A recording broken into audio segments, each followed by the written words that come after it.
vision on the tooling country road. Lord, I pray, let them be saved. Well, how are you and how are you feeling coming back here? I'm delighted to come back here. Whenever I come to Torricella Poligna, I feel like I'm at home. The people here are so warm and inviting and love my father. And that means more to me than anything. And they welcome me as my father's daughter, and I'm honored. And can we talk about John's thoughts about Italy and Torricella? I read somewhere that the first time he got to Italy, he was scared to get here. Is it true? What did he say to you about Italy? Well, you have to remember. Oh, what did he say to me about Italy? He loved Italy. He tried to get my mother to move the family to Rome. But it was very difficult because we had a house and animals and 4 kids in school. But I think my father wanted to come, and he thought it would be a wonderful opportunity for the family to live in Italy for a while. But I think it was too difficult for my mother to work out. He loved Italy. Okay. Just a question about his works. John dictated to your mother, to Joyce, his last novel, Dreams from Bunker Hill. Yeah, and he was blind. Correct. Literature for him wasn't just a job. Wasn't it? When my father wrote novels, he did not write novels for money. He wrote novels because he liked to write, and he wrote novels because he had something to say. He truly only wanted to write novels. But he had a family, so he had to write and projects, and there were 4 children and a wife, and a house, and he had to support a family. But when he wrote Dreams from Bunker Hill, it was actually fascinating how that happened. Dad, as you know, had been very sick with diabetes, and unfortunately had his legs amputated and lost his eyesight. And he was traumatized. We all were. Dad, there was a time when he was, I'd say, delirious, or terribly upset.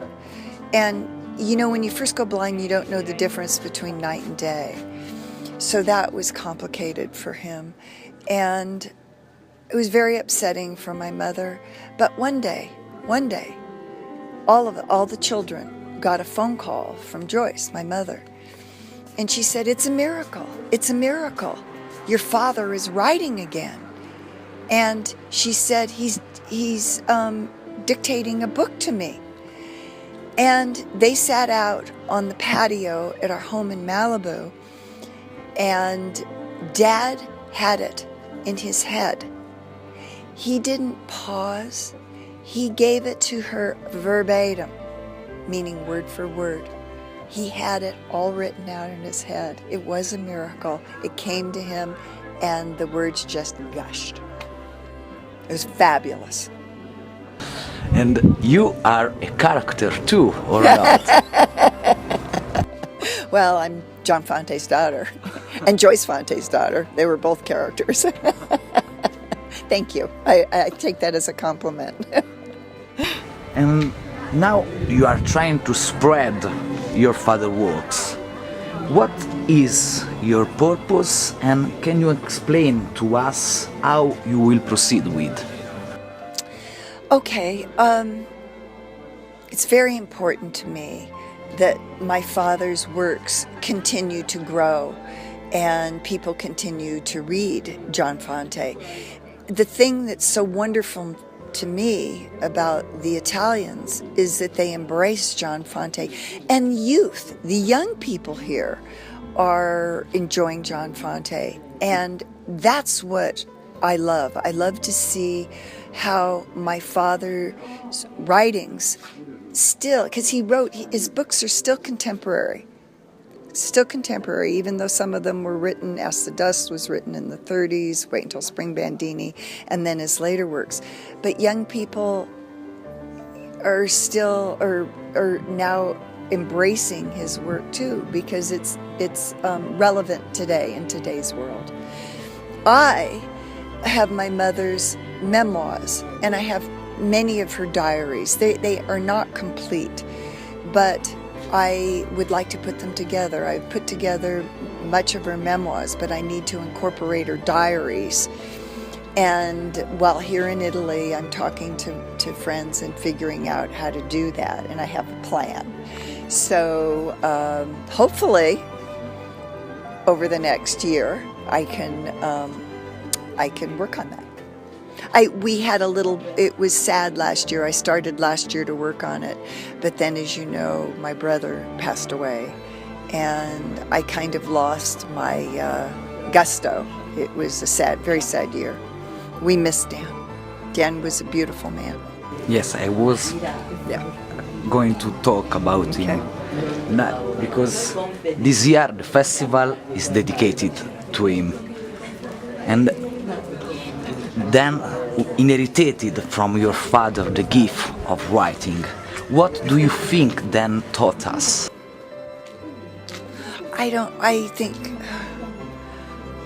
I'm not quite sure how to answer that. What do I think Dan taught you? Well, Dan had his own style and his own way of writing. Obviously very gifted, talented.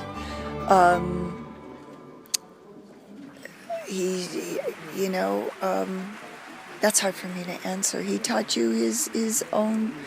I mean, Dan had the same love for Italy that I have.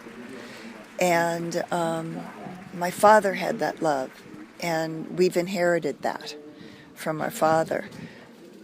And I think Dan embraced the Italian people, and in his writing too. Dan was very generous in spirit, and a very loving man, and a character. It was a lot of fun. Which is your happiest memory about your father? Oh, it's hard to break it down to one happy memory, but I can give you a couple. I'll give you one that's very, very special to me. When my dad was here in Italy working, I think he was working for Dino De Laurentiis.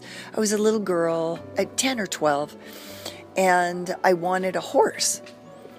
And my mother said, well, you can't buy that horse until you ask your father. So I wrote my father a letter, and I said, Dad, can I have a horse? So he took, he took a piece of paper, and he wrote in a 2-inch square in the center of the paper. It says, Dear Vicky, this is a little letter about something big. Yes, you may have the horse. And today, that paper, I misplaced it, and I found it. It's in my safe deposit box. It's my most precious, one of my most precious possessions. And Dad was so sweet to me. He would do things like when I was a child, I was a very picky child. And he took me shopping for shoes one day. And I don't know, I was 6 or 7, and the salesman brought over many, many pairs of shoes for me to try on. And I didn't like anything. Finally, he had a pair that I tried on, and I liked them. So my father was frustrated, and he said to the salesman, let's get them in every color for her. So he did that. And very sweet story. When my father passed away, my younger brother, Jim, said to me, Vic, I'm the saddest for you that Dad's passed away, because no man will ever love you the way Dad loved you. Head-on collision on the tooling country road. Lord, I pray, let them be saved.